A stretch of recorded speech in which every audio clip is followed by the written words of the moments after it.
I remember being, 15, 16 years old, and my parents had had a small emergency in India, and so they both had to go. We had the small restaurant, India Gardens, on McDermott at the time, and they essentially handed me the keys, and they said, "You run it, we'll see you in 3 weeks."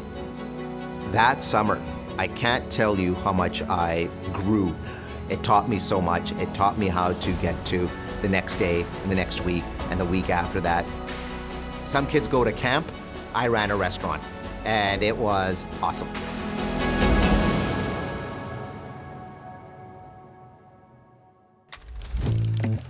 Mom and dad, and grandma for that matter, really were those ambassadors, not only to Indian food, but really in Indian community and Indian culture.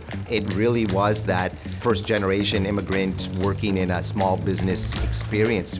Straight out of high school, I joined the family business. That's when Dad decided he had all the support he needed to go from McDermott, which was, a 40, 50-seat restaurant, to a 130-seat restaurant in the middle of downtown Winnipeg.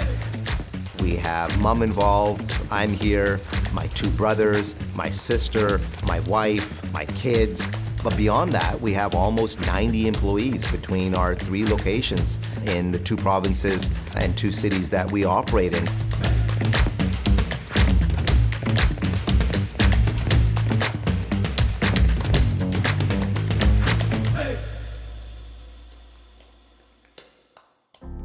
When the pandemic hit, terrified is probably in the shade of where we were.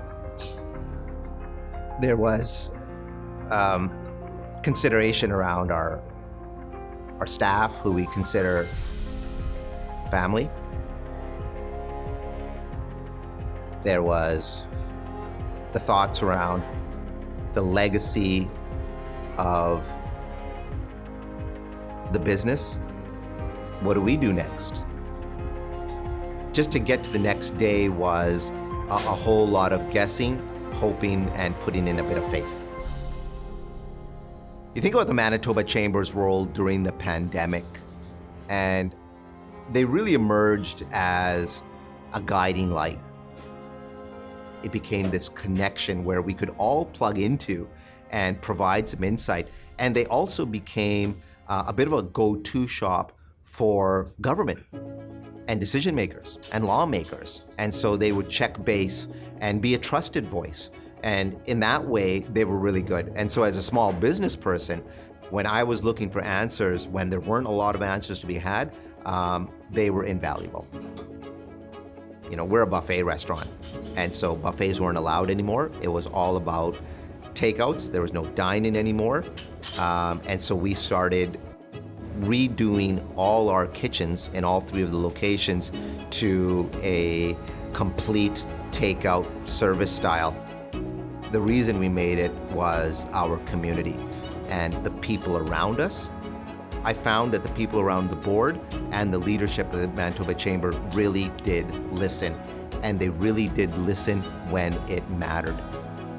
When I think back on that time, I really want to be thinking of, what did I do? What did we do? And what did we collectively do in the hardest of times? And it was good to be a part of that.